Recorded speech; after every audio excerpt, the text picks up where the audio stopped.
Hello friends and dear students, स्वागत है आप सबका आपके अपने चैनल फार्मेसी जोन में। मैं हूं आशुतोष शुक्ला और दोस्तों आज के इस वीडियो में हम डिस्कस करने वाले हैं subject human anatomy and physiology के चैप्टर 5 के टॉपिक ब्लड क्लॉटिंग को। ब्लड क्लॉटिंग जिसे कि हीमोस्टैसिस के नाम से भी जाना जाता है। ब्लड क्लॉटिंग को हम क्या कहते हैं? इसे हीमोस्टैसिस भी कहा जाता है। तो आज के इस वीडियो में हम लोग डिस्कस करेंगे कि किस तरीके से जब कहीं पे भी ब्लड वेसल्स में चोट लग जाती है, ब्लड वेसल्स डैमेज हो जाती हैं, तो किस तरीके से वहाँ पे ब्लड क्लॉटिंग होती है। तो आइए शुरू करते हैं आज का अपना टॉपिक। और शुरू करने से पहले चैनल को सब्सक्राइब करना मत भूलिएगा। तो दोस्तों, जब भी कभी कोई एक ब्लड वेसल्स में ब्लड वेसल जो होती है, ब्लड वेसल्स आप सबको पता है ऐसी वेसल्स जहाँ जिसके अंदर ब्लड फ्लो होता है। अगर ब्लड आप जनरली देखते हैं कहीं पे भी आपको कट लग जाता है, तो कट लगने को हम क्या कहते हैं कि हमारी ब्लड वेसल क्या हो गई? ब्लड वेसल डैमेज हो गई। अब ब्लड वेसल डैमेज होने के बाद धीरे धीरे ये ब्लड वेसल डैमेज होने का मतलब क्या है कि यहाँ पे ब्लड लॉस होने लगेगा, ब्लड लॉस होगा। अब ब्लड लॉस धीरे धीरे ब्लड लॉस स्टॉप हो जाता है ऑटोमेटिक। जो ब्लड लॉस हो रहा है वो स्टॉप हो जाता है। कोई नॉर्मल कट लगने पे, कहीं ऐसा जहाँ पे मतलब कोई छोटा मोटा बहुत बड़ी चोट नहीं है, बहुत बड़ा डैमेज नहीं है, तो वहाँ पे हम देखते हैं कि कट लगता है, ब्लड आता है, ब्लड लॉस होने लगता है, बट वो थोड़े टाइम के बाद ब्लड लॉस स्टॉप हो जाता है और हीलिंग शुरू हो जाती है। हीलिंग का मतलब ये है कि जो डैमेज हुआ है, जो चोट लगी है, वो ठीक होना शुरू हो जाती है और हीलिंग शुरू हो जाती है। और ये जो प्रोसेस होती है कि ब्लड वेसल, हमारी जो ब्लड वेसल थी वो डैमेज हुई, डैमेज होने के बाद ब्लड लॉस स्टॉप हुआ और हीलिंग शुरू हो गई। ये प्रोसेस जो होती है, ये इसमें जो प्लेटलेट होती हैं, प्लेटलेट्स का बहुत ही इम्पॉर्टेंट रोल होता है। और इन्हीं प्लेटलेट की ओवरलैपिंग की वजह से, ये प्लेटलेट जो होती हैं इनका ओवरलैपिंग होने लगता है कहाँ पे? जहाँ पे ब्लड वेसल्स डैमेज हुई हैं। और इसी ओवरलैपिंग की वजह से हमारी ब्लड क्लॉटिंग या हीमोस्टेसिस की प्रोसेस शुरू होती है। ये एक जर्नल है, बट अभी अब डिटेल में पढ़ेंगे कि इसमें जो ब्लड क्लॉटिंग होती है उसमें कौन कितने स्टेप्स होते हैं और कैसे कैसे होता है। अब अगर कोई जितना बैडली डैमेज है, मोर बैडली डैमेज, अगर जितनी ज़्यादा चोट है उतनी जल्दी ये क्लॉटिंग की प्रक्रिया शुरू हो जाती है। अगर ज़्यादा मतलब बहुत ज़्यादा चोट है या ज़्यादा डैमेज है तो विद इन 15 सेकेंड ये क्लॉटिंग की प्रक्रिया स्टार्ट हो जाती है। With in 15 second after injury coagulation begins. जो कोगुलेशन है वो स्टार्ट हो जाता है विद इन 15 सेकेंड में। मतलब ये डिपेंड करता है कि कितना डैमेज है, किस तरीके का ब्लड वेसल्स में डैमेज हुआ है, उसके हिसाब से हीलिंग प्रोसेस जो है वो स्टार्ट हो जाती है। तो अब हम देखते हैं ब्लड क्लॉटिंग में कितने स्टेप्स होते हैं। तो यहाँ पे ब्लड क्लॉटिंग में अलग अलग तरीके के स्टेप्स होते हैं। तो जो ब्लड क्लॉटिंग यानी कि ब्लड वेसल डैमेज होने के बाद से ये हीलिंग, पूरी तरीके से हीलिंग तक में 4 स्टेप्स होते हैं और इन्हीं 4 स्टेप से होके ये जो हमारी कोगुलेशन, ब्लड क्लॉटिंग की प्रक्रिया है वो पूरी होती है।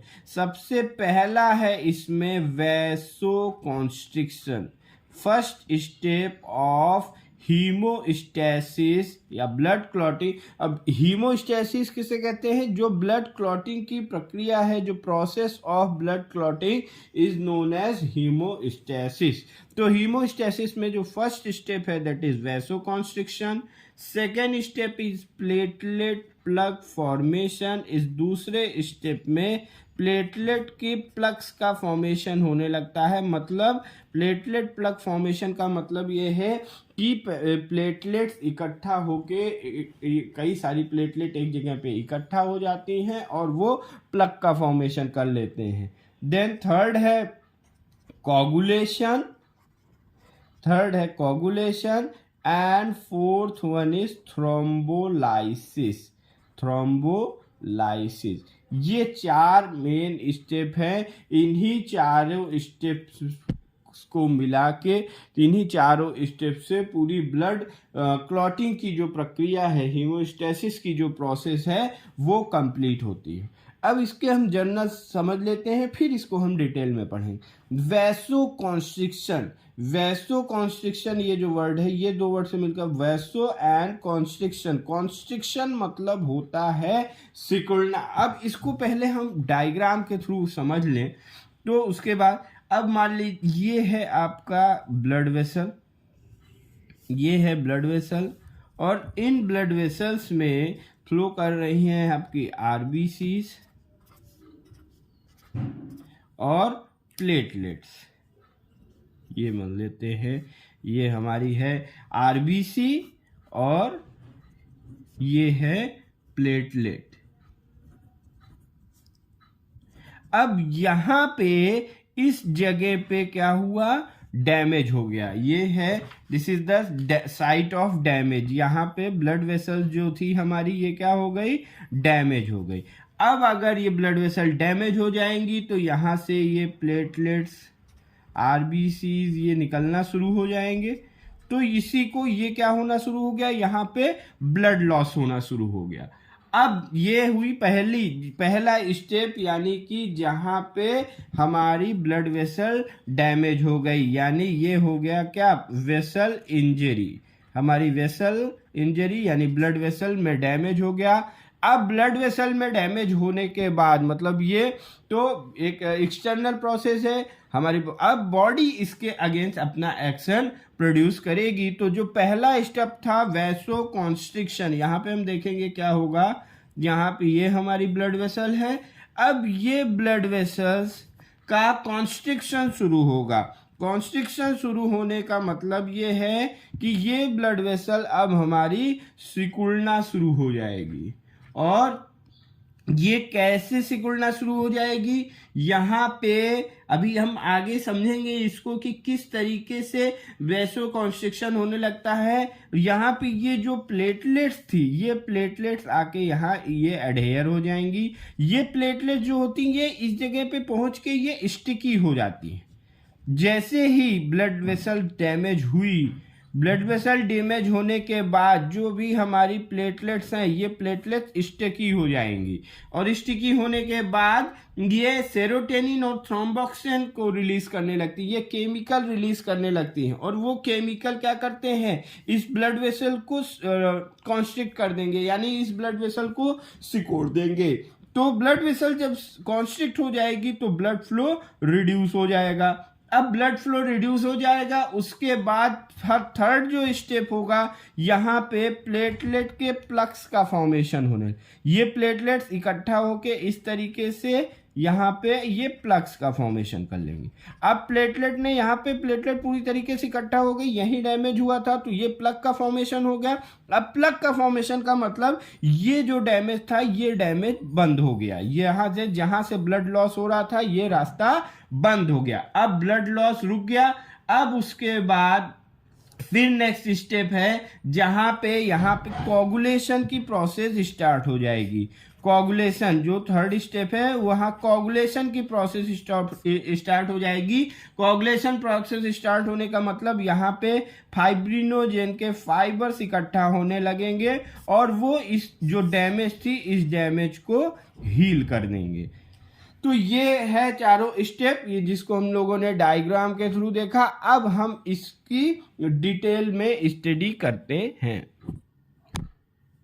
तो जो हमारा फर्स्ट स्टेप था दैट इज वैसोकॉन्स्ट्रिक्शन, तो ये देखते हैं कैसे होता है। तो सबसे पहले क्या होगा, ब्लड वेसल हमारी डैमेज हो जाएंगी। ब्लड वेसल डैमेज होगी तो जैसे ही ब्लड वेसल डैमेज होगी तो उन ब्लड वेसल्स में जो प्लेटलेट्स फ्लो कर रही हैं वो प्लेटलेट्स क्या हो जाएंगी, प्लेटलेट्स बिकम स्टिकी। जो प्लेटलेट्स हैं वो स्टिकी हो जाएंगी। स्टिकी मतलब उनका नेचर स्टिकी हो जाएगा। अब स्टिकी हो जाने की वजह से वो चिपकने लगेंगी। तो वो जब स्टिकी हो जाएंगी तो क्या होगा, they will adhere to the site. जो साइट है जहां पे ब्लड वेसल डैमेज हुई हैं वहां पे जाके वो इकट्ठा होने लगेंगी, एक दूसरे से चिपक जाएंगी। अब यहाँ पे जब ये साइट पे अडेयर हो जाएंगी तो ये क्या करेंगी, ये रिलीज करना शुरू कर देंगी केमिकल का, जो कि है रिलीज सेरोटोनिन एंड थ्रोम्बोक्सिन। ये सेरोटोनिन और थ्रोम्बोक्सिन केमिकल रिलीज करेंगी और जिससे इन सेरोटोनिन और थ्रोम्बोक्सिन के रिलीज की वजह से यहाँ पे जो हमारी ब्लड वेसल है वो कॉन्स्ट्रक्ट होने लगेगी। ब्लड वेसल में कॉन्स्ट्रिक्शन होने लगेगा, यानी ब्लड वेसल सिकुड़ने लगेगी और जिससे क्या हो जाएगा, रिड्यूस हो जाएगा ब्लड फ्लो या स्टॉप भी हो सकता है। अगर कोई छोटी चोट है तो इसी प्रोसेस से वहां पे फर्स्ट स्टेप में ही ब्लड फ्लो स्टॉप हो जाएगा, नहीं तो ब्लड फ्लो जो हो रहा था, जो ब्लड लॉस हो रहा था वो कम हो जाएगा। तो ये था first step. Blood vessel damage होगी, प्लेटलेट्स ऑटोमेटिक स्टिकी हो जाएंगी और वो ब्लड जहाँ पे डैमेज साइट है वहाँ पे अडेयर होने लगेंगी। अडेयर होने के बाद वो सेरोटोनिन और थ्रोम्बोक्सिन रिलीज करेंगी जिससे कि ब्लड वेसल कॉन्स्ट्रिक्ट हो जाएगी और उसके बाद ब्लड फ्लो रिड्यूस हो जाएगा या स्टॉप हो जाएगा। अब हम आते हैं जो हमारा सेकेंड स्टेप है, that is platelet plug formation. अब हम देखेंगे कि किस तरीके से प्लेटलेट के प्लग का फॉर्मेशन होता है। तो यहाँ पे क्या होगा, अभी हमारी क्या थी, ब्लड वेसल कॉन्स्ट्रिक्ट हो गई, तो यहाँ पे अब जो स्टिकी प्लेटलेट थी, स्टिकी प्लेटलेट ये एक दूसरे से चिपकना शुरू हो जाएंगी, क्लम्प का फॉर्मेशन करना शुरू हो जाएंगी। इसलिए स्टिकी प्लेटलेट क्लम्प टुगेदर, मतलब ये इस तरीके से ये ऐसा ऐसा ऐसा स्ट्रक्चर बना लेंगी। अब कहीं पे चोट लगी हुई है, आप एक सिंपल सा समझे, कहीं कोई पाइप है, उस पाइप में कट हो गया, पानी लीक करने लगा, पाइप से जहाँ से पानी जा रहा था, तो हम उस पर क्या करते हैं, कुछ ऐसी चीज रख देंगे, चाहे आप अंगूठे से दबा लेते हैं या कुछ ऐसा जिससे कि वो जो ब्लड लॉस, वो जो लॉस हो रहा था वो रुक जाए। तो वही यहाँ पे होता है, स्टिकी प्लेटलेट ये क्लम्प का फॉर्मेशन एक दूसरे से जुड़ के करने लगेंगी और उससे फिर क्या होगा, यहाँ पे पहले क्लम्प का फॉर्मेशन करेंगी, फिर ये एडीपी को रिलीज करेंगी। एडीपी को रिलीज करेंगी, रिलीज एडिनोसिन डाइफॉस्फेट। और जो ये एडीपी क्या करेगा, ये मोर प्लेटलेट को अट्रैक्ट करेगा। एडीपी अट्रैक्ट मोर प्लेटलेट, मोर प्लेटलेट को अट्रैक्ट करेगा।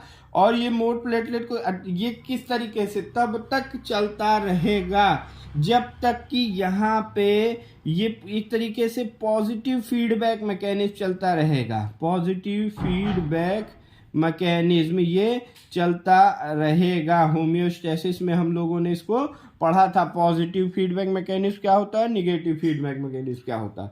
तो ये प्रक्रिया इसकी तब तक चलती रहेगी जब तक कि यहाँ पे प्लेटलेट के प्लग का फॉर्मेशन नहीं हो जाता।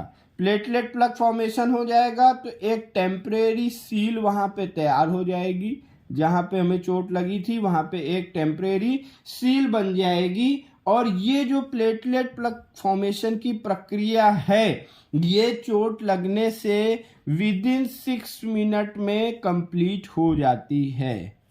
और ये जो प्लेटलेट प्लग्स होते हैं, ये प्लग्स जो होते हैं ये बहुत ही सॉफ्ट होते हैं एंड ईजिली डिसरप्टेड होते हैं। ये ईजिली आसानी से ख़त्म हो जाने वाले भी होते हैं कि वहाँ से जब अभी ये देखेंगे हम जो ब्लड वेसल्स है वो हील हो जाएगी, तो ये जो प्लेटलेट का प्लग का फॉर्मेशन हुआ ये ऑटोमेटिक वहां से खत्म हो जाएंगे। तो हमने देखा कि जो वैसो कंस्ट्रक्शन की प्रक्रिया थी वो विद इन 15 सेकेंड स्टार्ट हो जा रही थी, और उसके बाद जो प्लेटलेट प्लग फॉर्मेशन की प्रोसेस है वो 6 मिनट में ही, यानी विद इन 6 मिनट वो प्रक्रिया कंप्लीट हो जा रही है। प्लेटलेट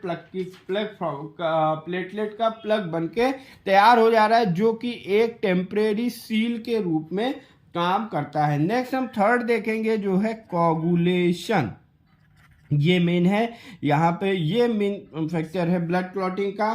तो कोगुलेशन में क्या होगा, यहाँ पे प्रोथ्रोम्बिन का फॉर्मेशन होगा। प्रोथ्रोम्बिन का फॉर्मेशन होने से ये प्रोथ्रोम्बिन ये थ्रोम्बिन एंजाइम को एक्टिवेट कर देगा। प्रोथ्रोम्बिन क्या करेगा, ये थ्रोम्बिन एंजाइम को एक्टिवेट कर देगा, और उसके ये सब प्रोथ्रोम्बिन एंड थ्रोम्बिन ये सब क्या है, क्लॉटिंग फैक्टर्स हैं, और टोटल 13 क्लॉटिंग फैक्टर्स होते हैं, 13 क्लॉटिंग फैक्टर होते हैं। अब ये क्या करेगा, जब ये इसने थ्रोम्बिन एंजाइम को एक्टिवेट कर दिया, तो ये जो थ्रोम्बिन एंजाइम है ये फिर प्रोथ्रोम्बिन को कन्वर्ट कर देगा फाइब्रिनोजेन में।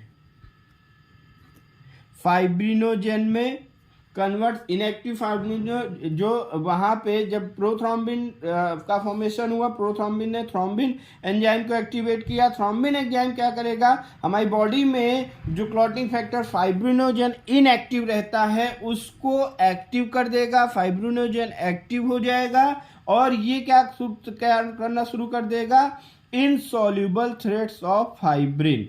इनसॉल्युबल थ्रेड्स ऑफ फाइब्रिन, ये फाइब्रिन के इनसॉल्युबल थ्रेड्स बनाने लगेगा, जो कि वहां पे जाके साइड पे इकट्ठा होने लगेंगे। और ये इसका जो स्ट्रक्चर होता है वो 3 डायमेंशनल स्ट्रक्चर होता है। ये जाके साइड पे वहां पे फाइब्रिन के थ्रेड्स का फॉर्मेशन होने लगेगा, और उसके बाद यहाँ पे जो भी पूरा जो ब्लड सेल्स होती हैं, जो यहाँ पे जो फाइबर्स होते हैं, ये एक मैच्योर क्लॉट का फॉर्मेशन कर लेते हैं। यहाँ पे जो पूरी तरीके से ब्लड क्लॉट थी उसमें वो प्लाज्मिनोजेन, ब्लड सेल्स, प्रोटीन्स इकट्ठा होकर वहाँ पे ब्लड क्लॉटिंग की प्रक्रिया पूरी तरीके से कंप्लीट हो जाती है। अब का ब्लड क्लॉट पूरी तरीके से हो गया तो हमारा लॉस बंद हो गया।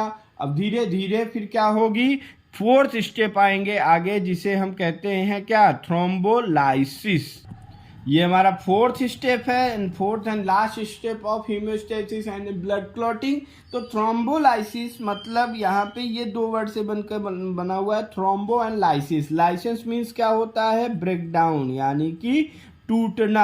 एंड थ्रोम्बो मीन्स क्या होता है, थ्रोम्बोसाइट्स, यानी ये क्या है, प्लेटलेट्स। हमने जब ब्लड सेल्स पढ़ी थी तो वहां पे पढ़ा था 3 तरीके की ब्लड सेल्स होती है, आरबीसी जिसे कि रेट्रोसाइट कहते थे, डब्ल्यूबीसी जिन्हें हम क्या कहते थे, ल्यूकोसाइट्स, एंड प्लेटलेट जिन्हें कि हम कहते हैं थ्रोम्बोसाइट। तो यहाँ पे जो प्लेटलेट्स का फॉर्मेशन हुआ था, अब वो प्लेटलेट का ब्रेकडाउन होगा, ताकि ब्लड वेसल्स अपने एक दूसरे से पूरी तरीके से जुड़ के वो प्रॉपर हील हो जाए। तो जो मैच्योर क्लॉट बना, वो मैच्योर क्लॉट क्या होगा, कुछ समय के बाद वो क्लॉट श्रिंक होने लगेगा। After some time clot shrink होने लगेगा, यानी जो प्लग्स बने थे प्लेटलेट्स के वो सिकुड़ने लगेंगे, वो प्लग्स सिकुड़ने लगेंगे। अब वो जो क्लॉट सिकुड़ने लगेगा, ये क्लॉट सिकुड़ना तब से शुरू होगा जब वो चोट पूरी तरीके से ठीक हो जाएगी। और ये जब क्लॉट, मान ये हमारी ब्लड वेसल थी, इस ब्लड वेसल में यहाँ पे ये प्लेटलेट प्लग, ये क्लॉट का फॉर्मेशन हुआ। अब ये क्लॉट क्या होगा, यहाँ से इसे सिकुड़ के ये सिकुड़ने लगेगा, सिकुड़ के हटने लगेगा। जब ये सिकुड़ेगा, ये श्रिंक होने लगेगा, तो ये क्या करेगा, रिट्रैक्ट करेगा, retract edge of damage vessel together. ये क्या करेगा, जो हमारी ब्लड वेसल डैमेज हुई थी उनके किनारों को एक साथ ले आएगा, यहाँ पे इस तरीके से एक साथ ले आएगा। अब एक साथ ले आने से ये क्या होगी, इनमें कनेक्टिव टिश्यू पाए जाते हैं, तो ये जुड़ के पूरी तरीके से हमारी जो ब्लड वेसल्स होंगी वो हील हो जाएंगी। अब यहाँ पे जो क्लॉट श्रिंक हुआ था उसमें से फिर जो फाइब्रिन्स थे, जो फाइब्रिनोजेन बनने के बाद जो फाइबर्स वहाँ पे थे वो ब्रेक डाउन होने लगेंगे, फाइब्रिन्स ब्रेक डाउन होने लगेंगे। और फाइब्रिन के ब्रेक डाउन होने के लिए यहाँ पे क्या होता है, प्लाज्मिन एक्टिवेट होता है, और प्लाज्मिन के एक्टिवेट होने के बाद ही ये फाइब्रिन का ब्रेकडाउन स्टार्ट हो जाता है, जो कि क्या करता है, रिमूविंग क्लॉट को रिमूव कर देता है, ताकि जो यहाँ पे टिश्यू डैमेज हुआ था वो टिश्यू क्या हो सके, टिश्यू रिपेयर हो सके।